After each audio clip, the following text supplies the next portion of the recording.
Shalom Sobat Wisdom yang Tuhan berkati berlimpah-limpah. Apa kabar? Senang boleh berjumpa kembali. Dalam kesempatan ini saya mau menyampaikan bahwa jangan lupa tanggal 24 April 2022 start jam 6 pagi akan ada khotbah minggu seperti bulan-bulan sebelumnya, yaitu minggu terakhir setiap bulan. Kita akan belajar. Anda sudah mulai bekerja lagi normal Bapak Ibu. Kita akan belajar kalau Anda kepepet, Anda terdesak, terpojok dalam kehidupan ini, bagaimana Alkitab mengajar bahwa ada seorang di Alkitab yang pernah mengalami ini dan mengalami kreativitas luar biasa sehingga hidupnya bisa dilepaskan dari semua problematik hidupnya. Tetap ada dalam hadirat Tuhan, kita akan belajar sama-sama bersama dengan keluarga tanggal 24 April 2002 hari Minggu. Yang kedua Bapak Ibu, saya ingin menyampaikan dengan penuh sukacita bahwa pada tanggal 5 Mei 2022 jam 6 sore, 5 Mei 2022 jam 6 sore, akan ada pertemuan meet and greet.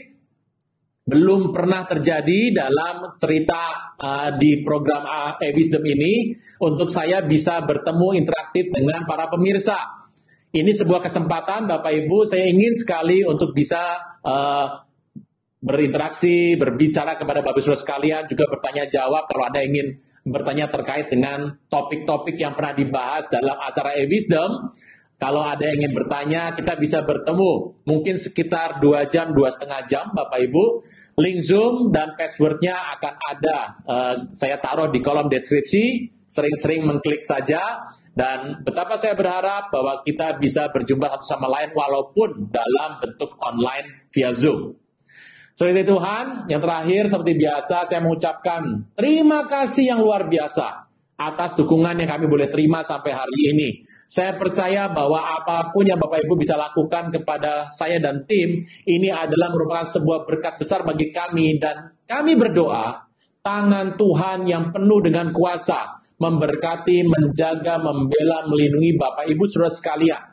Saya percaya bahwa setiap dukungan yang diberikan juga kami akan bagi Bapak Ibu kepada bagian-bagian lain, pihak-pihak lain yang mungkin mengalami ketidakberuntungan dalam masa-masa ini. Karena kami tahu bahwa kami tetap juga harus jadi saluran berkat. Seperti Bapak Ibu sudah terlebih dahulu jadi saluran berkat bagi kami. Saya berdoa Tuhan Yesus terus melengkapi Bapak Ibu Saudara sekalian dengan segala kebaikan dari sorga. Tuhan Yesus memberkati, sampai jumpa.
Shalom, Sobat Wisdom yang Tuhan berkati berlimpah-limpah.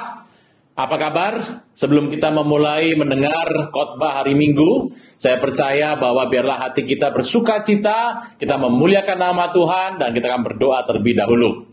Bapa di sorga, dalam nama Tuhan Yesus, terima kasih buat berkat yang berlimpah yang boleh alami sampai hari ini. Dari waktu ke waktu, saat demi saat, bulan demi bulan, tahun demi tahun, generasi lepas generasi tunjukkan kebaikan dalam kehidupan kami. Kau merawat kami sampai hari ini, kami tidak pernah kekurangan apapun yang baik. Kasih-Mu lebih dari hidup, kuasa-Mu nyata dalam kehidupan kami.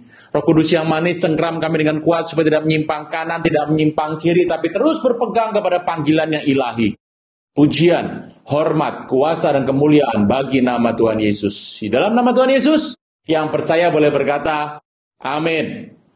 Senang sekali boleh bertemu kembali setiap minggu keempat atau minggu terakhir di setiap bulan, kita akan beribadah bersama-sama dan terus menggali firman Tuhan supaya iman kita semakin kokoh menjelang waktu-waktu yang jahat seperti yang Alkitab katakan. Nah, saudara Tuhan, pada kesempatan ini saya percaya bahwa kebangkitan Tuhan Yesus membuat kita mendapatkan anugerah yang besar. Kebangkitan, kuasa kebangkitan itu yang hidup dalam hidup kita juga membangkitkan Bapak Ibu Saudara sekalian supaya kita boleh mengiring Tuhan dengan setia sampai pada kesudahannya. Nah, pada kesempatan ini saya mau mengangkat sebuah topik yang menarik dari Mazmur 46. Mazmur ditulis oleh Daud, orang kenal begitu, tapi sebetulnya ada banyak penulis Mazmur yang ada di kitab Mazmur. Di situ kita melihat ada beberapa pegawai Daud yang juga menulis. Juga kita mendengar juga bagaimana Musa mengajarkan sebuah nyanyian di sana, tapi Daud memang menulis sebagian yang besar. Yuk kita buka sama-sama dan siapkan bersama dengan keluarga kitabnya. Kita akan baca sama-sama dalam Mazmur 46. Judulnya bagus, saudara Tuhan, yaitu adalah Allah Kota Benteng. Kita sudah ada di masa-masa yang mata kita melihat semua perubahan di muka bumi, dan saya berdoa Tuhan tetap jadi kota benteng, kubu pertahanan hidup Anda dan hidup saya. Nah, yang pertama dikatakan untuk pemimpin biduan dari Bani Korah. Jadi Bani Korah ini Bani yang menjadi pemazmur, menyembah dan suka menulis dan membuat sebuah komposisi, sebuah lagu dan kemudian menyerahkan kepada pemimpin biduan atau worship leader lah gitu. Lagunya dengan lagu Alamot merupakan sebuah nyanyian. Berarti ada lagunya, ada kata-katanya. Yang nomor 2, ayat kedua bagus sekali. Bapak Ibu, ini ada lagunya Bapak Ibu. Untuk yang ayat kedua ini, Allah itu bagi kita tempat perlindungan dan kekuatan. Sebagai penolong dalam kesesakan, sangat terbukti. Bapak Ibu sekalian pernah dengar lagu ini? Anda mungkin yang bertobat di tahun 80-90, lagu ini sering kali dinyanyikan dalam ibadah-ibadah di gereja. Allah itu bagi kita tempat perlindungan dan kekuatan. Dan kekuatan, Allah itu bagi kita tempat perlindungan dan kekuatan. Pernah dengar lagu ini? Kita berkata, sebagai penolong dalam kesesakan apa? Sangat terbukti, sangat terbukti. Yang ketiga, sebab itu kita tidak akan takut. Sekalipun bumi berubah, sekalipun gunung-gunung goncang dalam laut, sekalipun ribut berbuih airnya, sekalipun gunung-gunungnya goyang oleh geloranya. Ini bicara mengenai gempa yang terjadi di bawah laut, Bapak Ibu, yang menghancurkan seluruh situasi yang ada di bawah, bahkan sampai naik ke atas. Dan kita tahu adapun gunung-gunung, berarti ini gunung-gunung yang memang mencuat dari dalam laut. Ayat pertama bicara bahwa perlindungan bagi kita dalam masa kesesakan. Yang kedua adalah kegoncangan pada waktu terjadi perubahan-perubahan alam. Pada saat terjadi kegoncangan dari bumi, dari tanah, dari gunung-gunung. Ayat kelima, kota Allah, kediaman yang maha tinggi, disukakan oleh aliran-aliran sebuah sungai. Saudara Tuhan, ini pun ada banyak lagunya. Ada banyak lagu yang diambil dari Mazmur 46. There is a river whose stream made glad the city of God. Ini lagunya. Allah ada di dalamnya. Kota itu tidak akan goncang. Allah akan menolongnya menjelang pagi. Pertolongan Tuhan selalu ada waktunya menjelang pagi. Dikatakan, bangsa-bangsa ribut, kerajaan-kerajaan goncang. Sudah lihat hari-hari ini Bapak Ibu, termasuk yang adanya perang hari-hari ini. Tuhan memperdengarkan suaranya dan bumi pun hancur. Tuhan semesta alam menyertai kita. Kota benteng kita ialah Allah Yakub, Selah. Saudara Tuhan, Mazmur 46 itu mencatat ada beberapa hal yang mungkin terjadi dalam hidup Anda dan saya, dan bagaimana Tuhan bertindak. Hari ini, hari Minggu yang cerah, saya nggak tahu bagaimana tempat Anda, mungkin juga ada yang sedang mendung. Saya berdoa Bapak Ibu bisa menangkap. Ada panjang cerita, mungkin khotbah ini agak sedikit lama Bapak Ibu seperti biasa. Tapi saya percaya bahwa waktu kita belajar dari Mazmur 46, ada 3 hal yang Tuhan sampaikan kepada kita. Yang pertama adalah Tuhan itu adalah tempat perlindungan bagi kita di tengah kesesakan. Faulted, trouble, di sana dikatakan.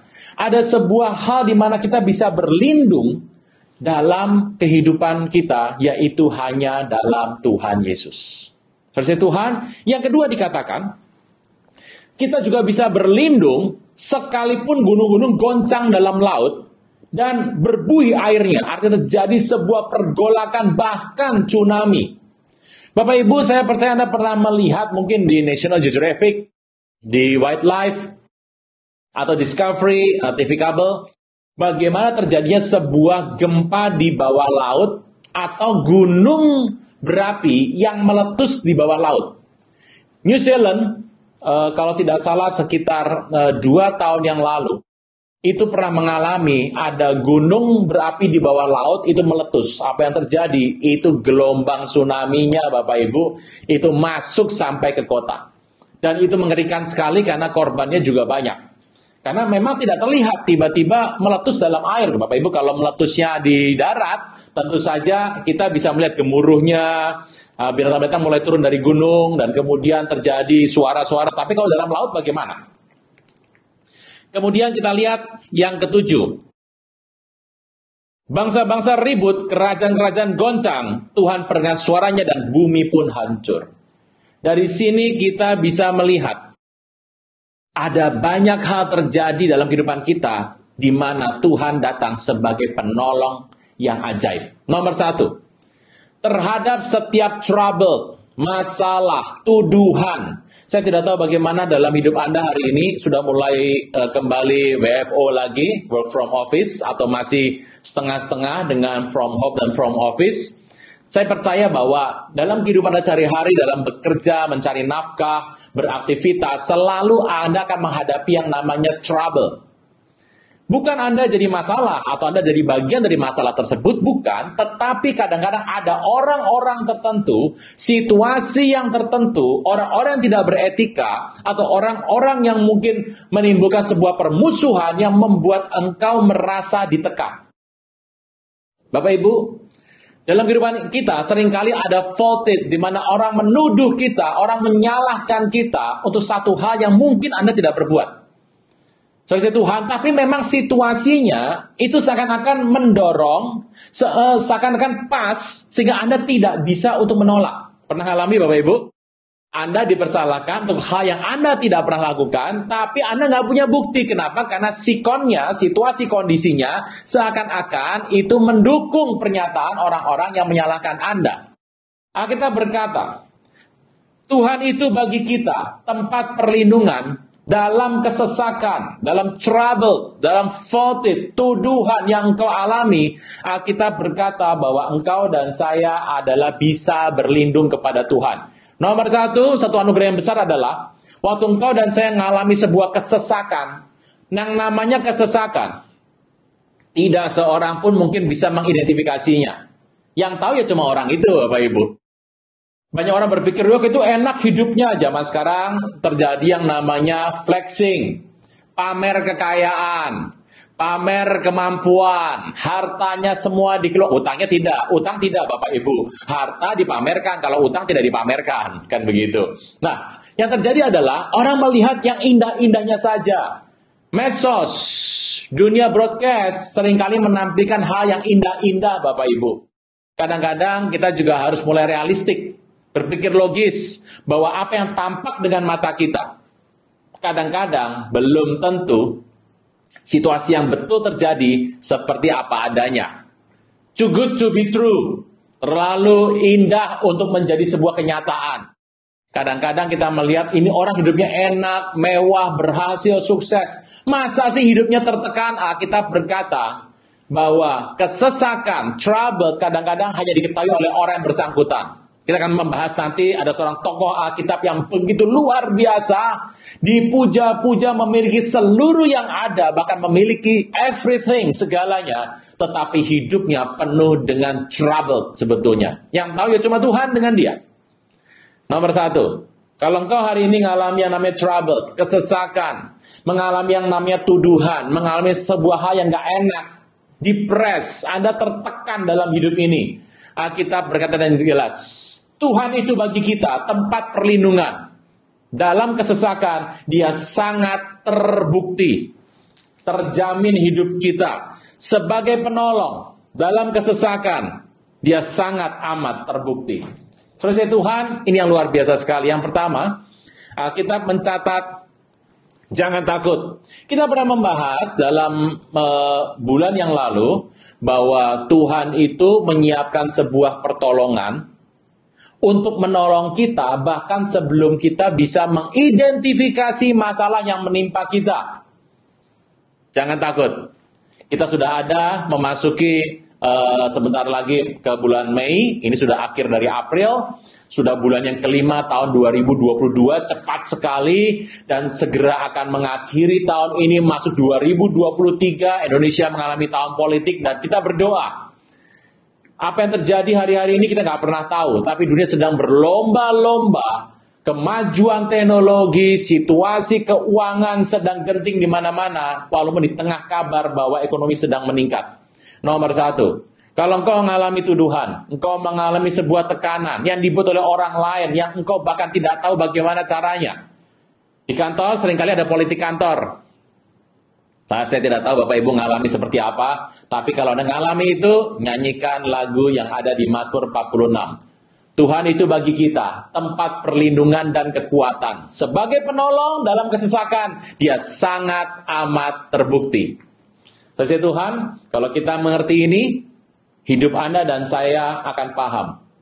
Tuhan Yesus datang untuk membuat engkau dan saya hidup dalam kelimpahan. Kita berkata yang berikutnya pada ayat yang ketiga. Sebab itu kita tidak akan takut. Anda boleh berkata sama saya sama-sama, aku tidak takut menghadapi semua ke depan, aku tidak takut. Ada yang kepepet hari ini? Bukan kepepet, kefefet. Nah itu udah betul dalam kondisi yang sudah sangat luar biasa terpojok ya. Sekalipun bumi berubah, gunung-gunung goncang dalam laut, dan ribut berbuih airnya, sekalipun gunung goyang oleh geloranya.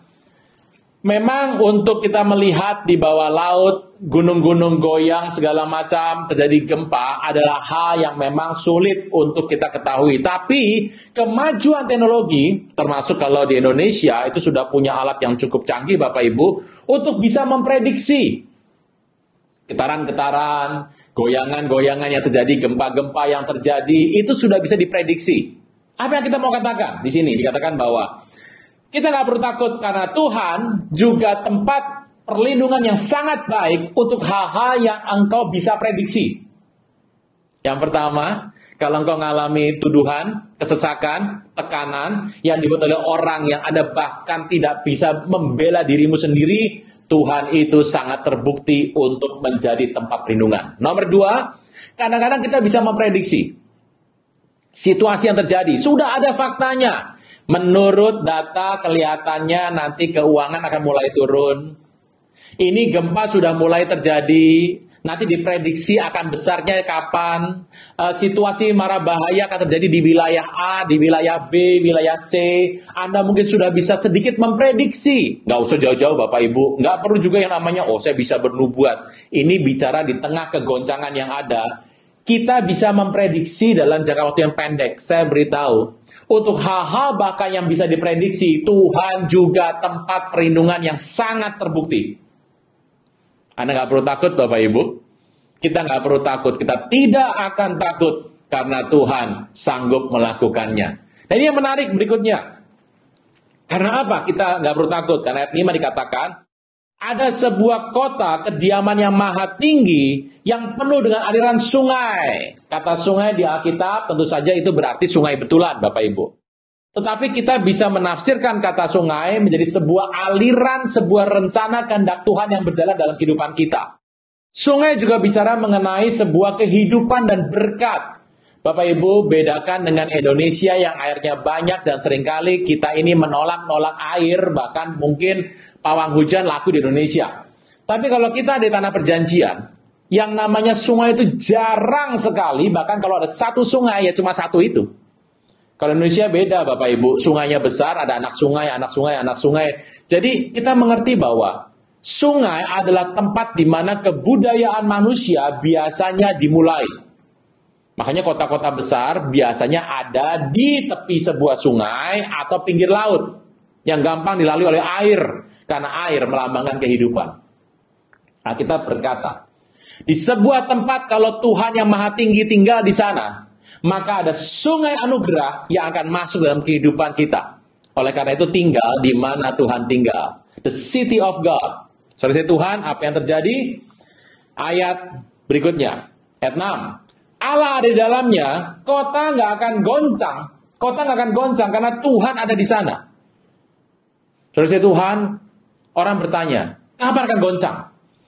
Goncang adalah situasi di mana ketiadaan Tuhan di sana. Kalau saya bilang ketiadaan Tuhan, nanti berkata lagi, Tuhan ada di mana-mana Pak. Oke. Ketiadaan hadirat Tuhan, itulah potensi goncang yang paling kuat. Di sini dikatakan, kalau Tuhan hadir, Dia akan menolong Anda dan saya tepat pada waktunya, menjelang pagi. Pagi bicara mengenai sebuah secercah harapan, sebuah secercah cahaya, sebuah harapan yang akan terjawab. Tetapi yang ketiga dikatakan, yang pertama, dalam setiap kesesakan dalam hidup Anda dan saya. Ada orang berkata bahwa kalau kita mengalami sebuah proses kesesakan, ini anugerah Tuhan. Yes, semua manusia harus mengalami proses. Dan saya berdoa, engkau dan saya mengalami proses supaya kita semakin murni di hadapan Tuhan. Terserah, mau dicicil prosesnya atau nanti langsung satu blok besar di belakang. Ya kalau tahan Bapak Ibu.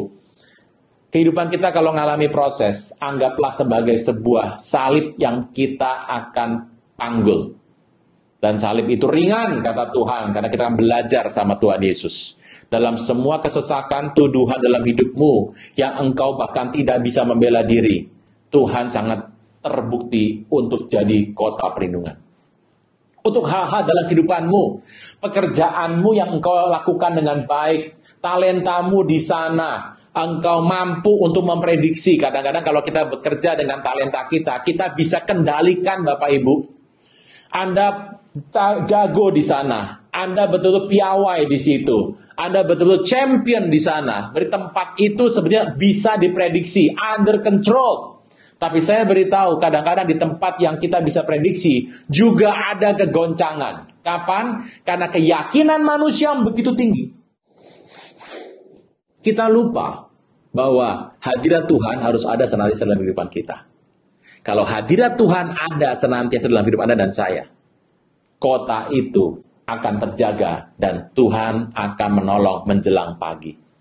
Setiap kali ada masalah, Anda berkata pada Tuhan, Tuhan, sebentar lagi menjelang pagi, dan pertolonganmu yang lebih dari hidup akan datang. Yang ketiga, tetapi untuk hal-hal yang tak dapat diprediksi. Kita katakan apa itu? Bangsa-bangsa ribut, kerajaan goncang, ia dengarkan suaranya dan bumi hancur. Siapa yang pernah menyangka di abad 21, zaman kemajuan teknologi, kemajuan persenjataan, di mana negara-negara sudah menjaga satu sama lain untuk menjaga stabilitas dunia, terutama lagi pandemi sedunia, tiba-tiba terjadi perang antara Rusia sama Ukraina. Saudara Tuhan, apa yang terjadi? Peristiwa ini bahkan tidak disampaikan setahun yang lalu. Bahkan kita mungkin 6 bulan sebelum perang juga kita tidak melihat prediksinya. Ada banyak hal-hal yang unpredicted. Hal-hal yang tak dapat diprediksi. Begitu terbongkar, langsung kejadian dalam beberapa minggu. Saudara Tuhan, untuk hal-hal yang tak dapat Anda kendalikan, yang Anda nggak bisa pegang, yang Anda nggak bisa prediksi karena kemampuanmu nggak di situ, karena hidupmu nggak di situ. Saya mau beritahu, Tuhan juga adalah tempat perlindungan dalam hidup kita yang sangat amat terbukti. Apa yang terjadi? Dia perdengarkan suaranya dan bumi hancur. Saudara Tuhan, kalau kita melihat ini, ayat yang ada di ayat ke-7, ini juga bicara mengenai sebuah peperangan besar di muka bumi yang bisa ditundukkan hanya dengan sebuah ucapan dari mulut Tuhan. Kita berkata dalam Wahyu 19, ada seorang penunggang kuda putih dengan banyak mahkota. dari mulutnya keluar sebilah pedang tajam. Dan dari situ ia mengalahkan semua bangsa-bangsa. Saudara Tuhan, Mazmur 46 penuh dengan cerita nubuatan. Janji bagi kita hari ini, dan juga sebuah nubuatan mengenai peristiwa ke masa depan yang mungkin kau dan saya belum lihat. 3 hal dalam hidupan kita, Bapak Ibu. Janji Tuhan, bahwa ini adalah Tuhan bagi kita, mampu untuk membela engkau dalam setiap hal yang engkau tidak bisa lakukan karena engkau tidak bisa membela dirimu sendiri. Dalam hal yang engkau kuasai, yang engkau bisa prediksi, kalau terjadi sebuah kegoncangan, Tuhan tetap adalah penolong kita. Dalam hal-hal bahkan yang engkau nggak bisa prediksi karena itu bukan bagian Anda, Tuhan tetap tolong dalam kehidupanmu. Tetapi ayat ini ditutup dengan sebuah ayat yang luar biasa yang saya akan mulai untuk sampaikan. Pak, ini belum khotbah Pak, belum. Ini baru prolog Bapak Ibu. Jadi prolognya Tuhan itu adalah Tuhan yang dahsyat, yang bisa membuat engkau, melindungi engkau, dan menolong engkau. Ketemu bersama saya, pertolongan. Pertolongan. Bilang kiri kanan, pertolongan, pertolongan. Kalau nggak ada orang di kiri kanan Anda, jangan kencang-kencang Bapak Ibu. Nanti ada teriak begitu, dipikir tetangga minta tolong lagi. Terus Tuhan, di tempat trouble, di tempat yang predicted, dan yang unpredicted, Tuhan tetap penolong kita. Ditutup dengan sebuah ayat yang dari mulai ayat inilah saya akan bercerita bagaimana kita menghadapi 3 hal itu. Bagaimana kita pengajar kita untuk melihat ketiga hal ini dalam satu orang. Ayat ke-8, Tuhan semesta alam, Jehovah Sebaoth, menyertai kita. El Olam itu menyertai kita. Kota benteng kita ialah Allah Yakub. Selah. Dari semua ini, yang menarik adalah satu karakteristik gelar titel yang dipakai adalah kota benteng itu Allah Yakub. Kenapa nggak disebut sebagai Allah Abraham atau Allah Ishak? Kenapa Allah Yakub? Yakub adalah orang yang dalam kehidupannya mirip sama kita. Abraham imannya terlalu kuat, Bapak Ibu, anak diminta diserahkan. Mungkin kau sama saya, sama Abraham ya jauh panggang dari api. Karena Abraham itu adalah merupakan sahabat Tuhan. Bapak orang percaya. Jadi oke lah, terlalu tinggi. Turun dikit lagi. Kalau Ishak Pak, mirip sama kita enggak? Ishak anak baik. Ingat, waktu Abraham ingin mempersembahkan Ishak, Ishak berusia sudah 30 tahun lebih. Dan dia rela, dia tahu bapaknya mau dipakai oleh Tuhan, dia rela untuk berkorban. Anak seperti ini jarang ada, kecuali di rumah kita. Teriak saja amin, begitu. Tetapi yang menarik adalah, Yakub. Yakub mirip sama kita. Kita bisa melihat hidup Yakub mirip sama kita. Kadang-kadang kita cinta sama Tuhan Yesus, tapi kadang-kadang juga kita punya begitu banyak akal untuk mengakali manusia yang lain. Yakub seperti itu. Arti namanya penipu. Nah, saudara Tuhan, bagaimana kita melihat Mazmur 46 dalam kehidupan Yakub? Prinsipnya, kalau Tuhan menolong orang seperti Yakub dan memulihkan dia menjadi seorang yang dipakai Tuhan, menjadi sebuah bangsa yang besar yang dikenal dengan nama Israel, saya percaya Tuhan punya satu teknik yang mungkin konsepnya sama, tapi dengan teknik yang berbeda dalam hidup Anda dan saya. Jangan takut terhadap yang namanya trouble, tuduhan, faulted. Jangan takut sama yang namanya adalah masalah-masalah yang predictable. Dan jangan khawatir menghadapi hal-hal yang unpredictable. Kita lihat firman Tuhan. Kita membuka firman Tuhan, kehidupan Yakub, Kejadian ke-30. Dan 29 sampai 30, nanti 31 dia lari dari Laban. Bapak Ibu, saya percaya Bapak Ibu nggak usah diceritakan kembali karena siapa nama Yakub dalam hidup ini? Ya, Yakub memang artinya adalah penipu. Tapi nggak ada masalah Bapak Ibu, gunakan saja nama Yakub, tambahkan di belakangnya kalau Anda seorang laki-laki, tambahkan Yakub bertobat Tuhan. Ya, seorang yang bertobat. Kita tahu Yakub itu sama Esau, ini usianya sama karena kembar. Dia lari dari Esau karena disuruh oleh maminya.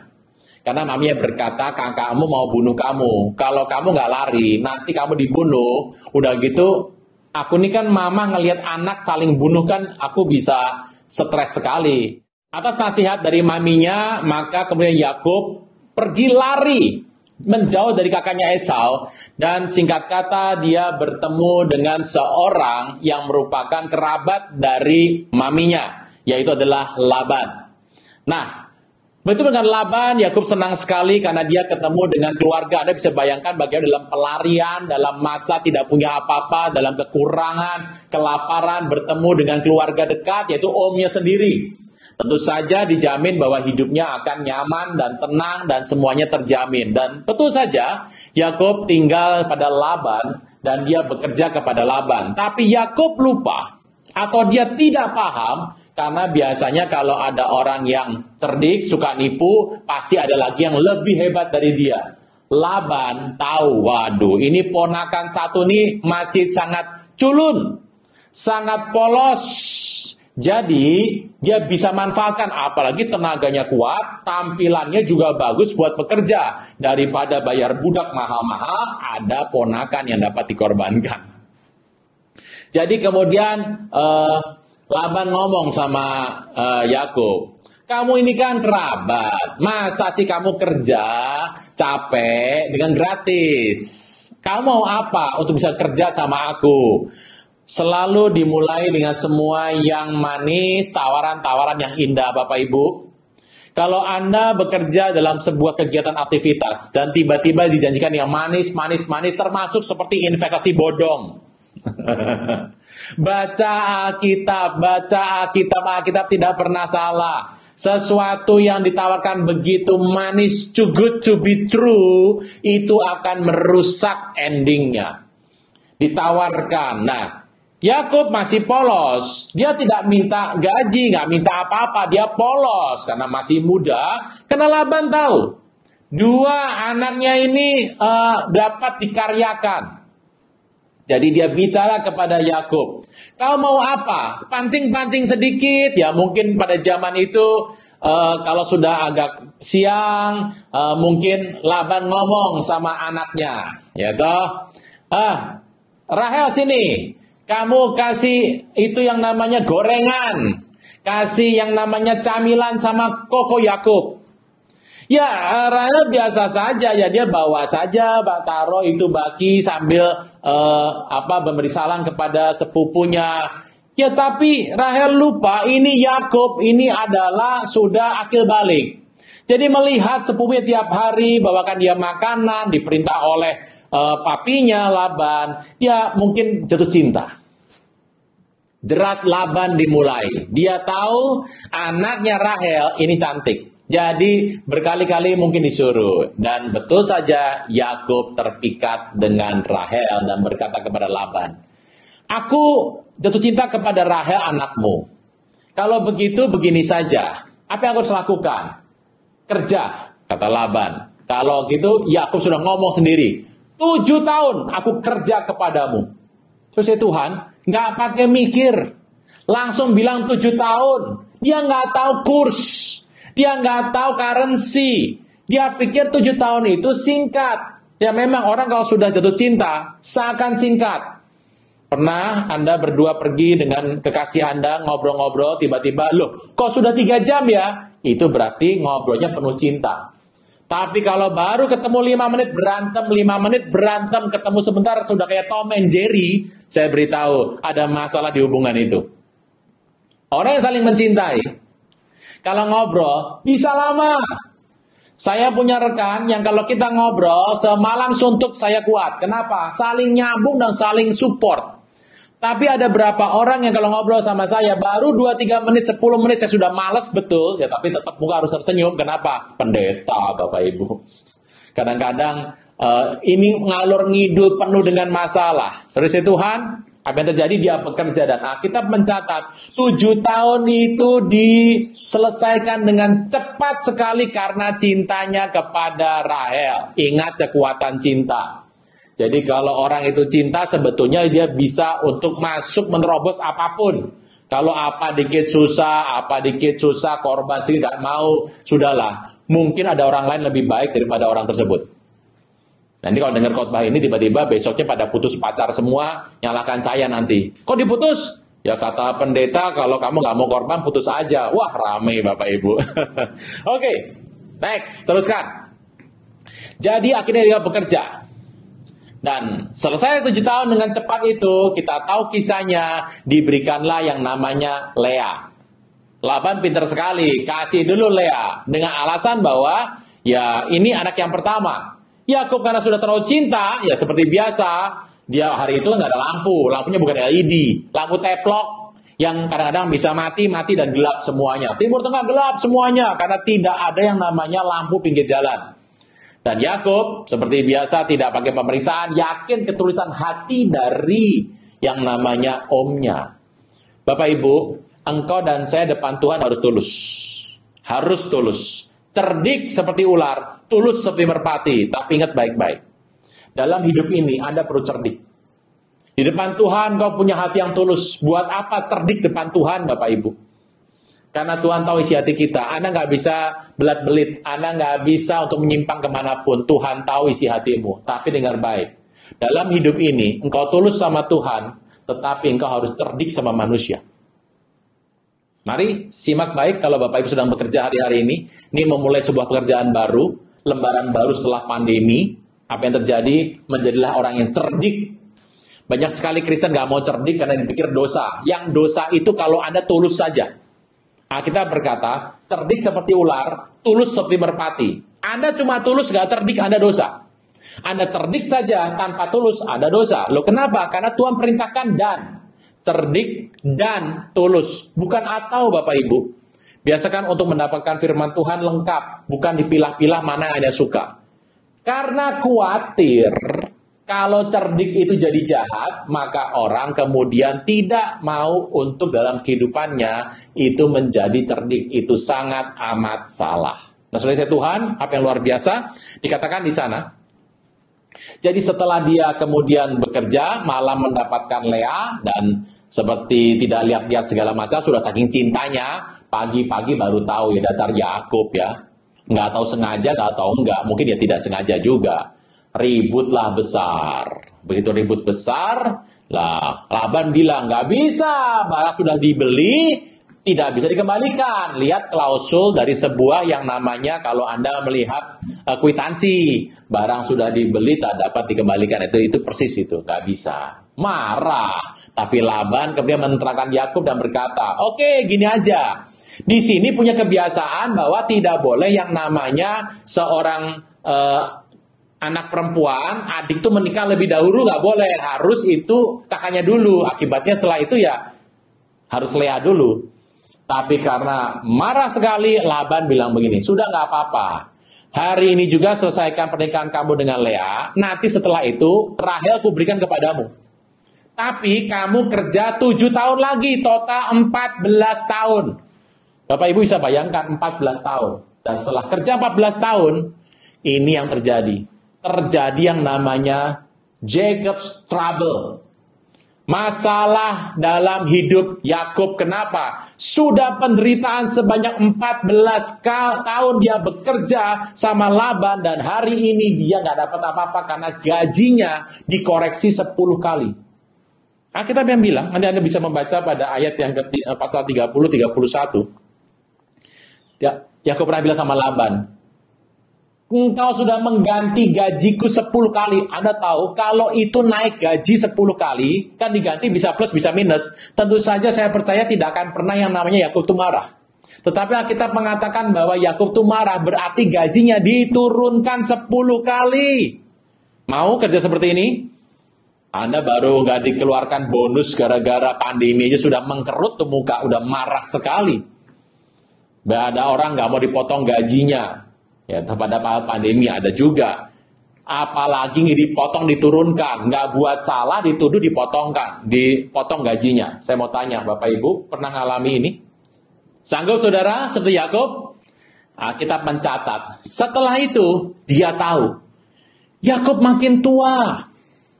Dia usianya bertambah, kekuatannya nggak seperti dulu lagi. Nah, orang itu kan harus cerdik, Bapak Ibu. Anda harus bikin sebuah strategi, perencanaan. Kita tinggal di muka bumi.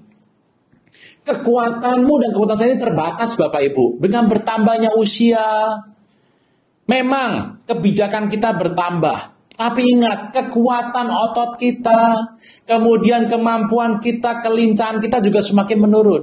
Makanya Anda dan saya harus mulai bekerja dengan smart. Kan begitu. Kerja tuh dengan smart, dengan kecerdasan, dengan pintar.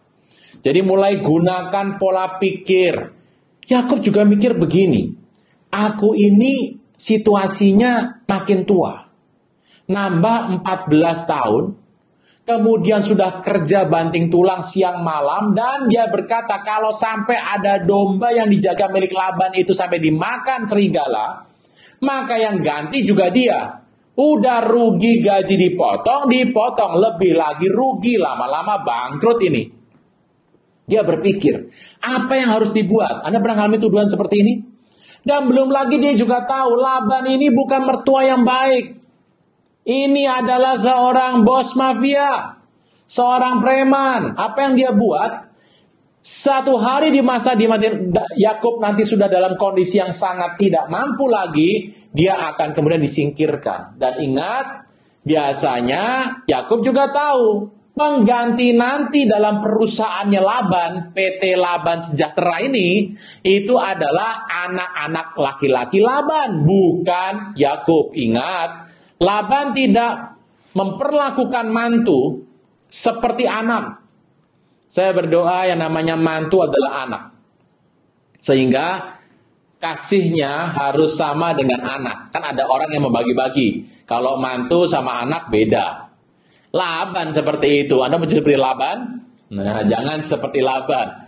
Laban pasti akan angkat anak laki-lakinya. Yakub pasti digeser. Walaupun Yakub sudah berjasa besar dalam kehidupannya. Kalau Anda dalam posisi Yakub, saya mau tanya, Anda mau bikin apa?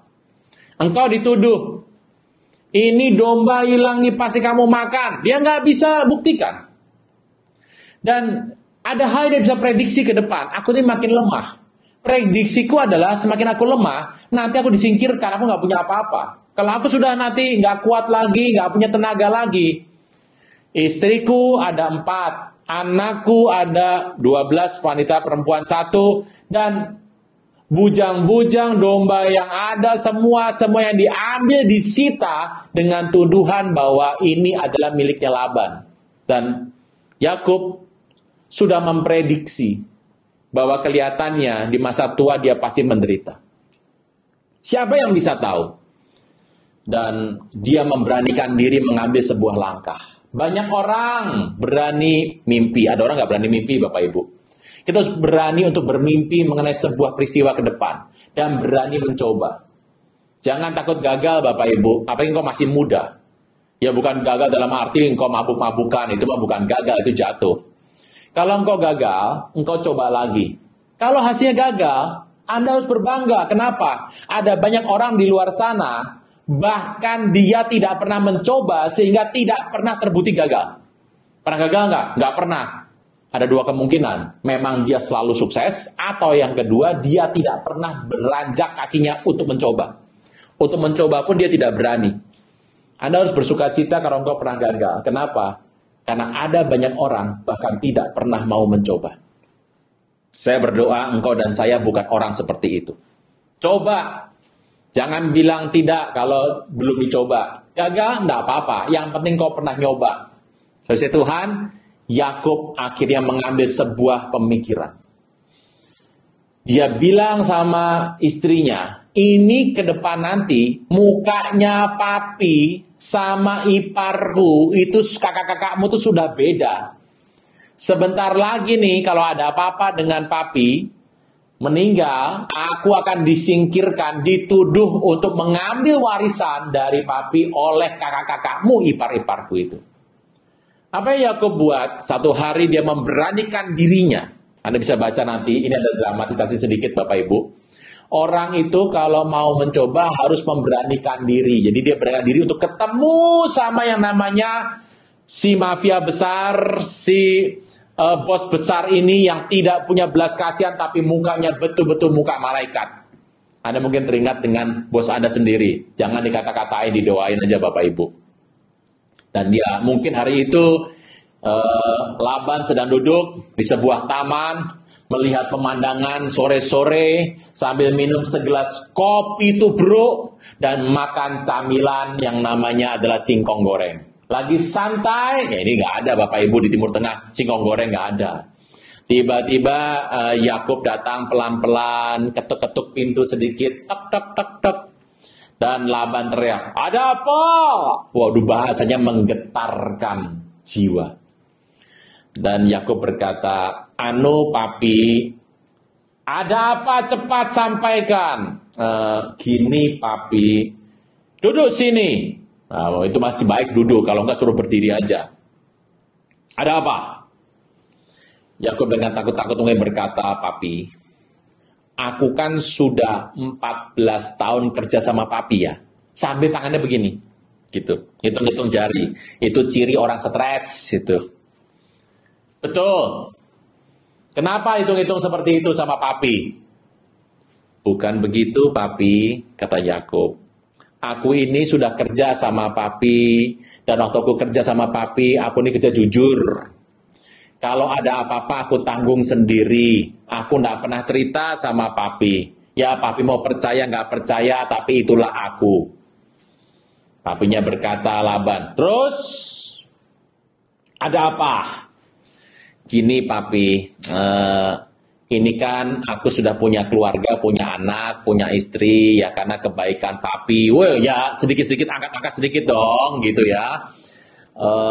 Anu papi, apa ngomong cepat? Boleh nggak papi? Anu papi, anu ngomongnya susah. Boleh nggak aku bikin PT sendiri? Anda bisa baca-baca nanti. Anda tahu, Laban mungkin taruh itu yang namanya singkongnya, taruh kopi tubruknya, cangklongnya taruh sekalian, dan dia memandang dengan tajam kepada Yakub dan bertanya, sudah sanggup kamu ya? Bapak Ibu, kata-kata itu kata-kata jebakan. Sudah sanggup kamu ya? Kalau bilang belum sanggup, batal permintaan. Kalau bilang sudah sanggup, boro-boro. Gimana jawabnya? Itu pertanyaan jebakan, Bapak Ibu. Sudah sanggup kamu. Semua jawaban salah itu. Dan Yakub orang yang berhikmat. Dia bilang gini, iya mungkin belum sanggup, papi. Nah itu tahu. Wah, bahasanya begitu. Tapi papi, biarlah Allah yang disembah oleh Abraham kakekku dan Ishak ayahku yang menolong aku. Mungkin Laban bilang gini ya, kita ini kerabat. Kalau kamu keluar bikin PT sendiri dan papi nggak kasih kamu modal, apa kata teman-teman papi sama papi? Yakub cuma diam, nggak usah pi. Yang ada juga sudah cukup. Yang penting papi kasih restu. Ini kan bahaya ini ngomong sama seorang penjahat besar. Kalau sampai naik darah bisa habis semua ini. Gini aja. Kamu maunya apa? Kamu minta apa? Kamu minta berapa butuhnya? 10 juta? 5 juta? 40 juta? Itu jawaban itu semuanya jebakan. Bapak Ibu, jadi seorang yang percaya Tuhan Yesus, Anda harus belajar untuk mengerti hal-hal yang predictable dan unpredictable. Hari itu Yakub tertekan. Apapun dia jawab pasti salah.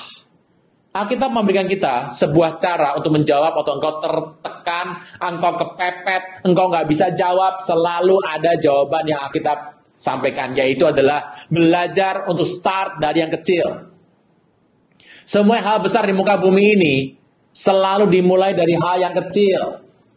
Saudara Tuhan, kalau engkau setia dalam hal yang kecil, engkau akan dipercaya tanggung jawab perkara-perkara yang besar. Itu adalah seperti kata Alkitab. Jadi Yakub hari itu memilih dengan jelas, dia berkata, gini aja papi, mau modal berapa? Bukan modal papi, tapi begini saja. Aku akan mengembalakan kambing domba papi 6 tahun lagi. Total hidup Yakub penderitaannya itu 20 tahun. 6 tahun lagi dia akan gembalakan kambing domba papi. Jadi kambing domba papi itu adalah kambing domba yang hitam mulus, putih mulus, itu semuanya milik papi. Aku akan gembalakan kambing domba. Nah, nanti bagianku tuh yang jelek-jelek aja papi, yang coreng-coreng, yang belang-belang, berbintik-bintik. Ingat bahwa Bapak Ibu, dalam masa mempersembahkan korban kepada Tuhan, itu dibutuhkan seekor kambing atau domba itu yang mulus, sehat, dan tidak coreng-coreng, bintik-bintik, atau belang-belang. Karena kalau coreng, bintik-bintik, belang-belang dianggap sebagai cacat, jadi tidak boleh dipersembahkan oleh Tuhan. Saya Tuhan, apa yang terjadi? Hari itu Yakub mengatakan, aku akan nanti melakukan kepada Tuhan seperti jujur. Aku akan ambil yang coreng-coreng, belang-belang, dan bintik-bintik itu bagianku. Tapi yang mulus itu punyanya papi. Laban berpikir, kalau yang bintik-bintik, bercoreng-coreng, belang-belang, ada bintik putih, bintik hitam yang tidak baik untuk dipersembahkan, itu milik Yakub. Berarti Yakub tidak akan pernah bisa mempersembahkan korban kepada Tuhan. Kalau Yakub nggak persembahkan korban, berarti Yakub nggak akan diberkati. Laban mungkin mikir begini, oh ini tawaran paling enak ini. Bapak Ibu, orang disertai Tuhan, Yakub tidak takut mengajukan proposal yang seakan-akan itu menguntungkan Laban dan merugikan dirinya sendiri. Memang dibutuhkan iman Bapak Ibu, tapi ini sebuah kecermatan dalam kecerdikan luar biasa. Dan dia berkata kepada Laban, saat ini semua kambing yang berbelang-belang, bintik-bintik, dan coreng-coreng dipisahkan, disimpan saja oleh anak-anak Laban. Tetapi yang putih mulus, hitam mulus, semuanya akan digembalakan oleh Yakub. Kenapa yang terjadi? Nanti kalau sampai dalam di pengembalaan itu menjadi berkembang biak, jika ada yang coreng-moreng atau berbintik-bintik, itu semuanya adalah bicara mengenai kambing domba yang cacat. Dan itu adalah bagiannya Yakub. Jadi dari kumpulan kambing yang mulus, hitam atau putih, jika ada yang bintik-bintik, itu semuanya punya Yakub. Tapi kalau yang mulus, semuanya punya Laban. Kalau sampai nanti Yakub membawa yang hitam atau putih mulus, itu dianggap sebagai kesalahan Yakub. Laban berkata dalam hati, pucuk dicinta, cuan tiba. Ini anak bodoh sekali. Bagaimana mungkin dia bisa mendapatkan yang baik? Aku dapat yang mulus hitam putih, yang cacat buat dia. Dia nggak bisa kasih persembahan sama dewa, dia pasti akan nggak diberkati. Dia tahu nggak diberkati, akan kerja sama aku Laban ini seumur hidupnya. Laban berkata dalam hati, dalam hati Bapak Ibu seperti sinetron itu loh. Dan dia berkata, boleh, deal, bikin perjanjian atas meterai di depan notaris, kan begitu. Jalanlah peristiwanya. Jaraknya ditentukan 3 hari. Artinya apa? Tidak mungkin saling akan mengunjungi. Jadi Yakub membawa yang namanya kambing-kambing itu ke tempat yang berbeda. Apa yang terjadi? Ada hikmat pengurapan Tuhan. Bapak Ibu, kalau engkau sudah tersudut hari ini, engkau tidak bisa mengendalikan situasi yang engkau bisa prediksi, mau tidak bisa prediksi. Saya mau beritahu, engkau perlu pengurapan Tuhan. Minta sama Tuhan pengurapan kreativitas. Ini yang Kristen jarang minta. Maunya yang cepat selesai. Maunya yang mujizat cepat selesai. Ya nggak apa-apa kalau Tuhan kasih, tapi nggak semuanya akan terjadi. Tuhan kadang-kadang memberikan pengurapan yang bentuknya adalah membuat kreativitas kita berjalan. Namanya memang tidak ada pengurapan kreativitas yang ada di Alkitab, memang tidak ada. Tetapi engkau dan saya harus mengerti. Hikmat anugerah Tuhan berikan dalam hidup kita supaya engkau dan saya punya pemikiran yang tajam. Yakub dengan cepat mengambil pohon badam, pohon hawar, dan berangan yang masih muda. Dia mengambil pisau, mengupasnya, dipotong-potong, yaitu dikerat-kerat, sehingga itu karena dibuka begitu, ada yang warna terang putihnya, ada yang pohonnya. Jadi pohon itu gelap, dibuka-buka begitu menjadi hitam putih, hitam putih, hitam putih. Dan apa yang terjadi?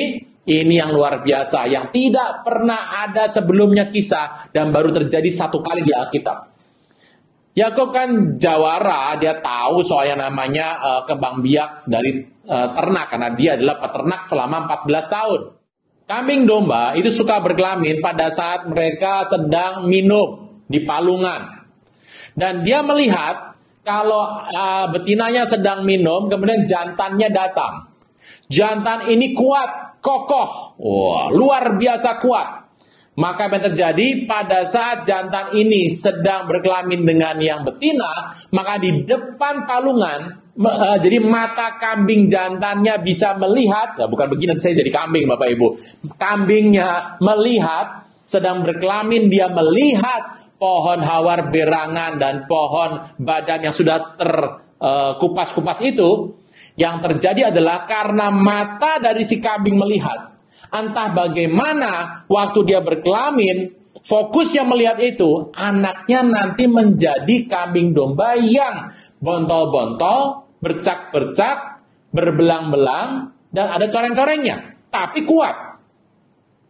Kalau nanti yang pas datang itu adalah kambing domba yang putih mulus, atau lemah, putih mulus tapi lemah, atau hitam legam tapi lemah, maka waktu dia berkelamin, yang terjadi adalah pohon hawar, badam, dan berangannya diangkat oleh Yakub. Sehingga mata kambing itu cuma melihat palungan yang bentuknya warna hitam. Apa yang terjadi? Nanti hasil anaknya hitam atau putih tapi lemah. Ini yang kita agak bingung ini. Kok bisa ya? Kambing saja itu kalau sedang berkelamin, fokus matanya melihat hanya hitam, anaknya hitam. Lemah tidak lemah tergantung stamina dari si kambing jantannya.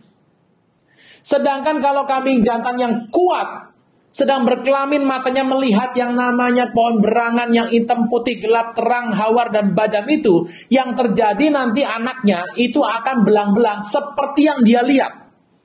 Bayangkan kambing saja bisa seperti itu, apalagi manusia yang sangat diberkati. Apa yang kau lihat, apa yang kau yakini, yang engkau imani dalam hidup ini, jangan-jangan itu terjadi dalam kehidupanmu tanpa kau sadar. Makanya hati-hati dengan apa yang kau lihat, hati-hati apa yang kau dengar, hati-hati apa yang kau yakini dan kau imani dalam hidup ini. Banyak orang tidak berhati-hati, gegabah, tidak berawas-awas, berpikir kalau dia komen sembarangan. Bapak Ibu jangan pikir kalau Anda suka komen sembarangan di medsos itu nggak berpengaruh sama imanmu, Bapak Ibu. Perhatikan kisah ini. Dan dalam sekejap waktu saja, ternyata dengan kemampuan pola strategi ini, maka muncullah kambing yang belang-belang, bintik-bintik, dan hitam putih, bontol-bontol, coreng-coreng ini, tapi kambingnya kuat. Sedangkan yang putih mulus, hitam legam, mulus, itu kambing lemah milik Laban. Artinya Laban mendapat kambing yang mulus tapi lemah. Yakub mendapatkan kambing coreng-moreng tapi kuat dan sehat. Yakub lebih mementingkan substansi daripada format. Sedangkan Laban mendapatkan format indah, isinya nol. Kekristenan harus mengerti hal ini. Mana engkau lebih suka? Substansi atau format tampilan? Kalau bisa dua-dua, puji nama Tuhan. Banyak orang lebih suka format tampilan, tapi substansinya tidak ada. Jangan kaget Bapak Ibu kalau Anda mendengar banyak orang ingin penampilan keren untuk menutupi kesedihan hatinya dan kehancuran rumah tangganya dengan penampilan yang keren dan gaya selangit. Kenapa? Karena lebih mementingkan format. Ada banyak orang mengambil pendidikan dengan cara yang tidak layak, hanya untuk sekedar mendapatkan sebuah gelar, format yang begitu indah, tapi melupakan substansi dari keilmuan. Terus Tuhan, Alkitab bicara dengan jelas. Yakub akhirnya dia mendapatkan kambing ini. Orang bertanya, Emang tuh kambing boleh dipersembahkan sama Tuhan? Ya nggak boleh. Tapi kalau Yakub punya gaya bisa, punya teknik mengubah warna seperti ini, dia pasti bisa mengembalikan warnanya nanti dalam pembibitan peternakan berikutnya dengan warna yang lebih baik. Saudara Tuhan, kreativitas model seperti ini bicara mengenai investasi yang luar biasa. Tapi coba renungkan sebentar. Kenapa bisa sampai sini? Jawabannya, karena Yakub terdesak, ngalami trouble, problema hidup. Dia ahli dalam peternakan, dia bisa prediksi. Tapi dia tahu ke depan, kehidupannya akan mengalami masalah. Apa rasanya hidup Anda, kalau Anda tahu dalam beberapa tahun lagi, engkau akan disingkirkan. Engkau dalam 2 bulan lagi akan disingkirkan. Apa yang kau bisa buat? Engkau sudah bisa prediksi, kadang-kadang lebih stres Bapak Ibu, bisa memprediksi kehidupan. Apalagi kalau dokter berkata bahwa ini nggak lama lagi, mungkin hanya bisa hidup 2-3 tahun lagi. Stres loh Bapak Ibu. Tapi juga ada hal dari kehidupan kita yang unpredict, yang nggak bisa diprediksi, unpredicted dalam hidup ini. Saudara Tuhan, no worry, jangan takut. Karena Tuhan bagi kita tempat perlindungan dan kekuatan sebagai penolong dalam kesesakan apapun. 3 hal ini sangat terbukti. Dan apa yang terjadi? Selalu berharap, minta hikmat pengertian sama Tuhan.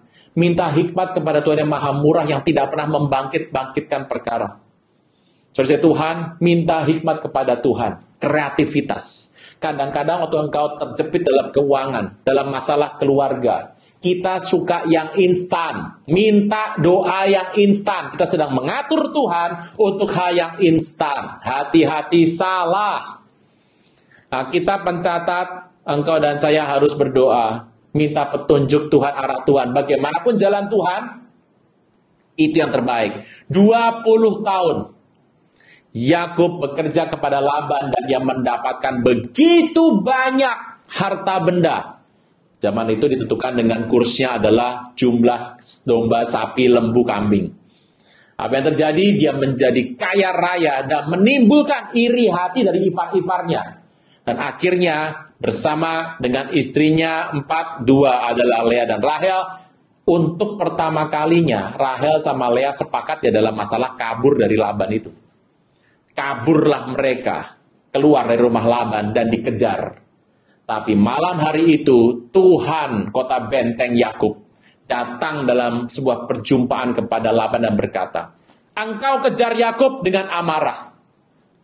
Engkau mengejar dengan permusuhan. Tapi aku sudah berkati Yakub, dengar baik-baik. Besok kalau ketemu Yakub, jangan sampai engkau mengata-ngata Yakub, harus dengan bahasa yang sopan. Laban takut sekali. Besok dia ketemu Yakub, ramahnya bukan main. Kenapa? Karena Tuhan yang perintahkan. Ada orang hari ini memaki-maki Anda. Ada orang hari-hari ini mengganggu Anda, membuli Anda. Saya beritahu, biarkan.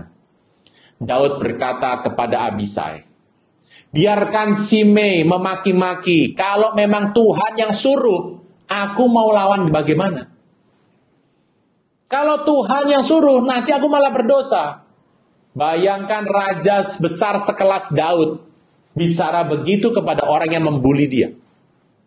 Saudara Tuhan, hari ini kalau Anda tidak bisa untuk bertahan, engkau nggak bisa untuk membela dirimu, Anda bisa berkata dengan hal-hal seperti yang kita katakan, aku tidak akan membalas. Kalau memang Tuhan yang mengatur ini semua terjadi, aku akan tunduk kepada Tuhan. Tapi jika tidak, biarlah Tuhan bertindak demi namanya yang kudus.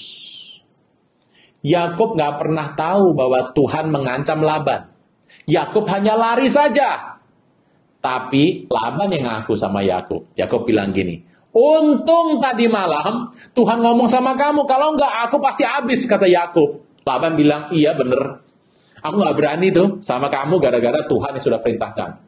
Kalau Tuhan sudah berfirman, dalam banyak perkara Bapak Ibu, kita cuma ingin satu kata pendek dari Tuhan. Oke. Gitu saja. Beres Bapak Ibu. Raja kalau sudah bilang oke, ya semuanya beres. Tuhan itu bagi kita tempat perlindungan. sebagai penolong dalam kesesakan sangat terbukti. Gunung-gunung goyang, bumi bergoncang, laut berbuih. Tapi di kota Allah, tempat Tuhan tinggal, Tuhan akan berikan pertolongan menjelang pagi.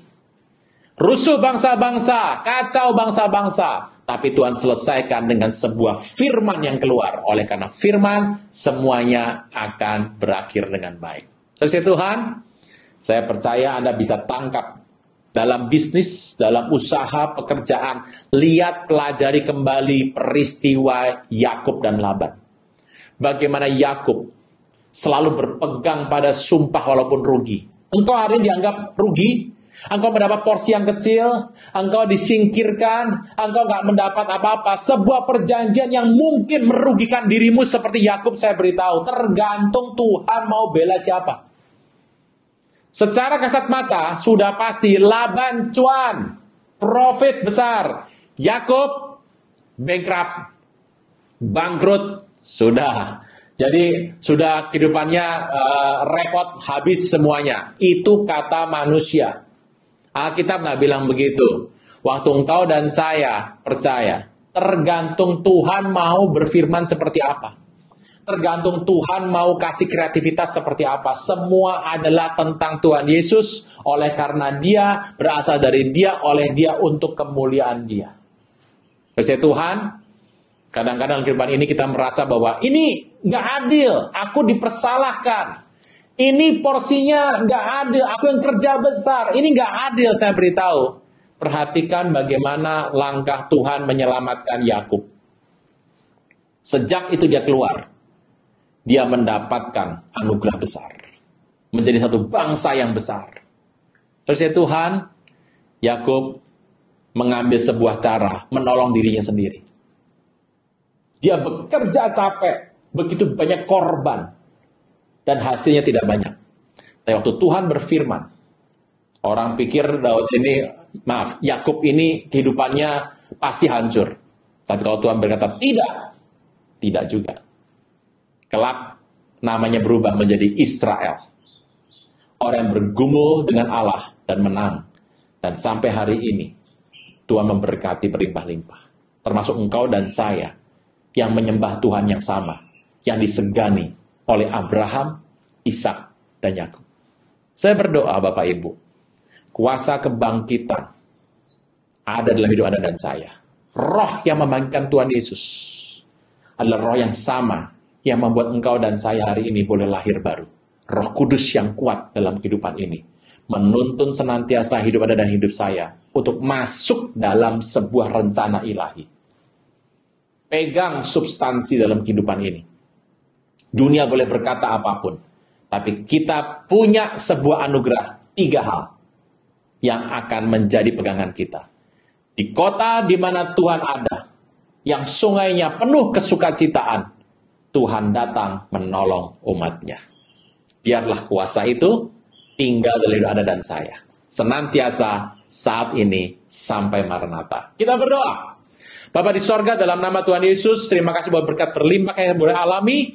Kami percaya apa yang Tuhan buat dalam kisah Yakub dan Laban adalah hal yang kami bisa tangkap. Sebuah inspirasi dalam kehidupan kami untuk semakin dekat dengan Tuhan. Kami tidak takut karena dalam segala situasi yang sudah kami alami hari ini, yang kami bisa prediksi, yang kami tidak bisa prediksi, tetap Tuhan adalah gunung batu, kota benteng Allah Yakub yang sungguh terpuji.